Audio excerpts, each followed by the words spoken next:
편평 사마귀요. 네.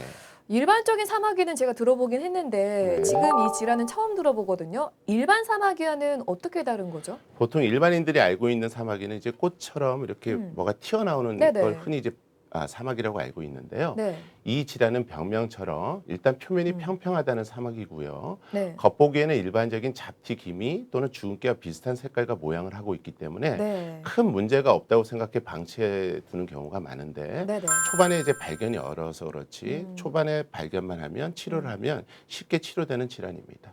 그렇군요. 근데 제가 알기로는 그 편평 사마귀가 주로 얼굴에 발생하는 걸로 알고 있거든요. 그리고 네. 그 외에 또 어떤 특징이 있을지 말씀해 주세요. 네, 편평사막에는 일단 표면이 평평하고 네. 2에서 한 5mm 사이의 작은 크기로 음. 정상 피부보다 조금 튀어나와 있는 경향이 있고요. 네. 바이러스가 활발하게 활동하는 감염 초기에는 연한 붉은색이나 피부색과 같은 형태지만 시간이 지날수록 점차 갈색으로 변해가고 음. 표면이 반질반질하면서 약간의 가려움이 동반되기도 하게 됩니다. 그렇군요.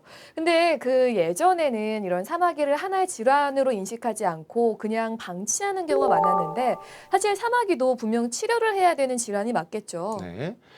일단 방치하게 되면 네. 일단 증상이 시작되면 빠른 속도로 사마귀이기 때문에 네. 퍼지는 경향이 있습니다. 그래서 네네. 심할 경우에는 얼굴에 이제 100개 이상 번져서 오시는 경우도 있는데, 네. 따라서 이건 초기 치료가 중요하다고 볼 수가 있습니다. 특히 음. 사마귀는 치료가 어려운 질환 중에 하나이기 때문에 저절로 사라지기를 기다리다가 번져서 병원을 찾는 것보다는 네. 초기에 정확한 진단을 받고 치료를 하는 것이 무엇보다 중요하다고 생각됩니다. 그렇군요. 초기 치료가 정말 중요할 텐데 잘못된 인식으로 인해서 병을 더 키우는 일은 없어야겠습니다. 자, 다시 한관종 이야기로 넘어가 보도록 하겠습니다. 자, 한관종 보통 어느 부위에 주로 발생할까요? 네, 발생 초기에는 눈 아래에 조그맣게 생겨나다가 시간이 경과하면서 점차 한간종의 네. 개수가 늘어나는 경향이 있고요. 한 번 생기면 저절로 없어지지 않기 때문에 계속 방치하게 되는 경우에는 네네. 점차 이마, 볼, 목뿐만 아니라 가슴이나 배 등에 전신적으로 퍼지는 음. 경우도 있습니다. 음. 따라서 초반에 치료를 하는 것이 무엇보다 중요하겠습니다. 저는 한관종이 눈 주변에만 생기는 줄 알았는데 이게 몸으로까지 번질 수가 있네요. 그럼 이 한관종은 대체 왜 생길까요? 아직까지 이제 한간종이 정확하게 왜 생겼는지 정확한 원인은 밝혀지지 않습니다. 아, 그래서 보통 분들이 그래요? 이제 한간종이라고 하지만 네. 의학적으로 이제 땀생강이라고도 부르게 되는 질환인데요. 네네. 유전적인 요인도 있을 수 있다고 보고 가족력 또는 호르몬 영향 등 다양한 보고가 있습니다. 특히 이제 유전적 요인으로 발생하는 경우가 네. 발병 시기가 좀 빠르고 증상이 심한 것으로 알려져 있는 질환입니다. 한관종은 유전적인 요인도 영향을 미치네요. 근데 그 한관종은 아까 뭐 가려움이나 통증이 없다라고 하셨는데 그럼 거의 치료 목적은 미용인가요? 아니면 뭐 다른 목적으로도 치료하게 되는지 궁금해요. 네, 이게 한관종을 치료하지 않을 경우 가렵거나 아픈 자각 증상이 없고 다른 의학적인 문제가 나타나지는 않습니다. 네네. 하지만 외관성으로 일단 보기가 싫어서 제거하는 경우가 많고요. 네네. 시간이 지나면서 이마나 볼에도 발생 부위가 넓어지기 때문에 음, 음. 피부가 다소 좀 지저분해 보이고 화장이 잘 받지 않는 등 미용상의 문제가 생기게 되는데, 번지기 시작할 때 간혹 가렵기도 하고 땀을 흘리거나 피곤할 때 더욱 두드러져 보이는 경우가 있습니다. 따라서 음. 치료를 하시는 게 훨씬 더 편안하게 생활할 네. 수 있는 방법이 되겠습니다. 근데 이게 가렵고 또 아프지 않다 보니까 그냥 단순 질환으로 생각해서 뭐 집에 있는 대충 피부 질환 연고를 바른다든지 아니면 본인이 막 짜려고 한다든지 이런 경우도 있을 텐데 이런 경우에는 어떤 문제를 불러일으킬 수 있을까요?